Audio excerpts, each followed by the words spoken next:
नमस्ते फ्रेंड्स, आप सभी का स्वागत है लेट अस टॉक में। मैं शशि मधोक।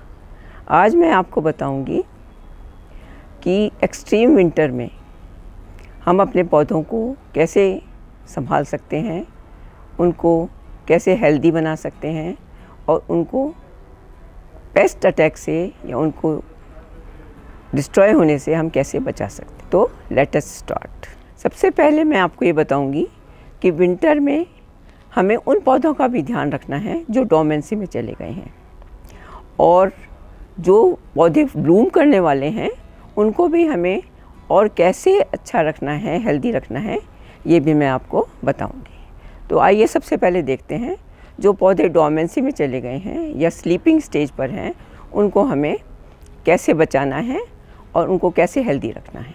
अब देखिए, ये मोगरे का पौधा है, ये डोमेंसी में चला गया है।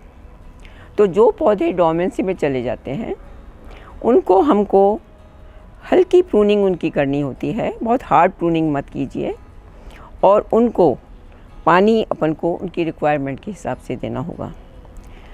ये देखिए, ये पौधा, इसको क्लीन करते रहें ताकि इस पर पेस्ट अटैक ना हो, क्योंकि सूखी पत्तियों में जब पानी गिरता है तो उसमें फंगस और पेस्ट अटैक होने का खतरा बना रहता है। इसी तरह ये गुड़हल का पौधा है, ये भी अभी बहुत डोमेंसी में नहीं है, पर फिर भी ये बहुत एक्टिव नहीं रहता है, स्लीपिंग स्टेज पे ही रहता है सर्दियों में, एक्सट्रीम सर्दियों में। तो हमें इसको भी पानी इसकी रिक्वायरमेंट के हिसाब से ही देना होगा, और इसकी जो पत्तियां पीली हो गई हैं ये अपने आप से ये शेड कर देगा, और इसको आप हटा भी सकते हैं और इसको क्लीन कर दीजिए, जैसा मैंने आपको अभी बताया, ताकि इस पर पेस्ट अटैक नहीं हो। पेस्ट अटैक हो तो फिर आप इस पर पेस्टिसाइड और इस तरह की जो दवाइयाँ हैं, मीली बग के लिए जो दवाई हो या कोई भी जो पेस्ट हो उसके अनुसार आप इस पर पेस्टिसाइड छिड़क दें। इसी तरह बहुत से पौधे होते हैं जो डोमेंसी में चले जाते हैं सर्दियों में, वो ना तो फूल देंगे आपको, ना उनकी कोई ग्रोथ होगी। इसलिए बहुत ज़्यादा फर्टिलाइज़र का भी इस्तेमाल ना करें। उनको जहाँ तक हो सके थोड़ी धूप में रखने की कोशिश करें। अगर धूप नहीं हो तो कम से कम 1-2 घंटे की धूप तो उनको लगनी ही चाहिए। पानी उनको रिक्वायरमेंट के अनुसार दें, बहुत ज़्यादा वाटरिंग, ओवर वाटरिंग ना करें, उससे उनकी जड़ें गल जाएंगी, क्योंकि धूप में उनकी रिक्वायरमेंट उतनी नहीं रहती, क्योंकि धूप हल्की होती है सर्दियों में।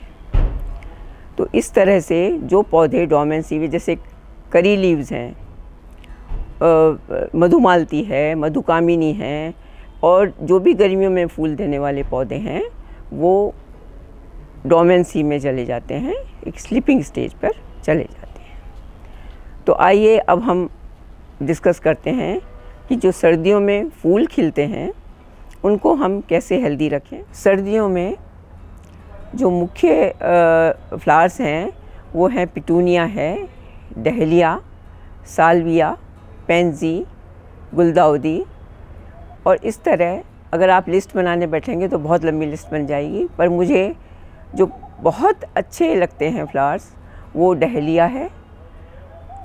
तो डहलिया की हाइट काफ़ी ज़्यादा हो जाती है, तो इसलिए इसको थोड़ी सपोर्ट की ज़रूरत पड़ती है, क्योंकि इसके फ्लावर्स बहुत बड़े बड़े होते हैं। दूसरा खूबसूरत प्लांट है पिटूनिया।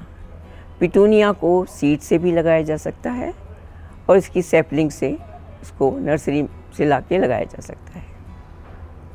पिटूनिया की हाइट वर्टिकली ये ज़्यादा नहीं होती है, और ये हॉरिजॉन्टली ज़्यादा फैलता है, इसलिए इसे अगर आप बास्केट में लगाएं तो 3 से 4 प्लांट्स काफ़ी रहेंगे, और ये काफ़ी फैल जाएगा और अच्छा फूलों से भर जाएगा। इन सभी पौधों का ये ध्यान रखना ज़रूरी है कि इनको 6 से 8 घंटे की धूप में रखें, और इनको ओवर वाटरिंग ना करें।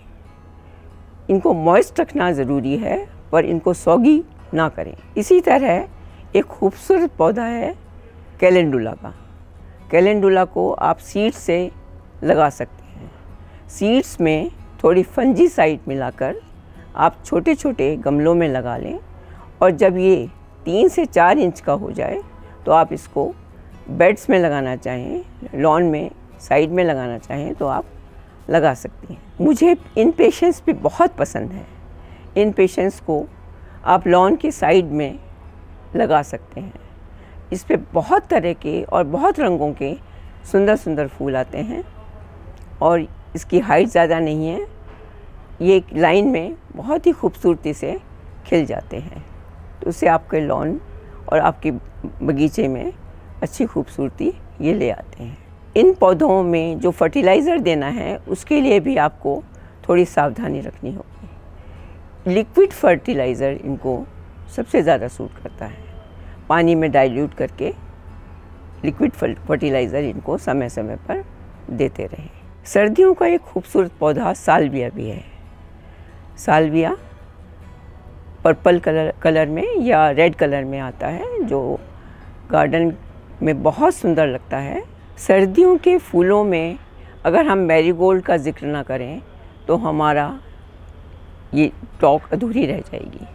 मैरीगोल्ड बहुत ही हार्डी प्लांट है और इसमें इसके जो सीड्स हैं इससे आप आराम से इसको लगा सकते हैं। सर्दियों के दूसरे फूलों के कंपैरिजन में इसको थोड़ा वाटर ज़्यादा चाहिए। इसकी वाटर रिक्वायरमेंट थोड़ी ज़्यादा रहती है, इसलिए इसका अपन ध्यान रखें। इन पौधों को पेस्ट अटैक से भी बचाना ज़रूरी हो जाता है, तो इसके लिए मैं हर्बल जो पेस्टिसाइड है वही यूज़ करती हूँ। जैसे नीम ऑयल, उसको थोड़ा डाइल्यूट करके आप इस पे छिड़क सकते हैं। पर सनशाइन अगर प्रॉपर मिल रही है इन फूलों को तो पेस्ट अटैक की संभावना काफ़ी कम हो जाती है। तो ब्रीफ में मैं आपको बताना चाहूँगी कि विंटर के सब फ्लावर्स को 6 से 8 घंटे की धूप चाहिए। वाटर चाहिए, मॉइस्ट रहना चाहते हैं पर सॉगी ना रहें। लिक्विड फर्टिलाइज़र दें और समय समय पर इनकी प्रूनिंग या इनके जो सूखे फूल हैं वो हटा के साफ़ करते रहें। आशा करती हूँ कि आपको ये वीडियो पसंद आया होगा। अगर आपने पसंद किया है तो प्लीज़ शेयर करें, लाइक करें और सब्सक्राइब करें। Thank you.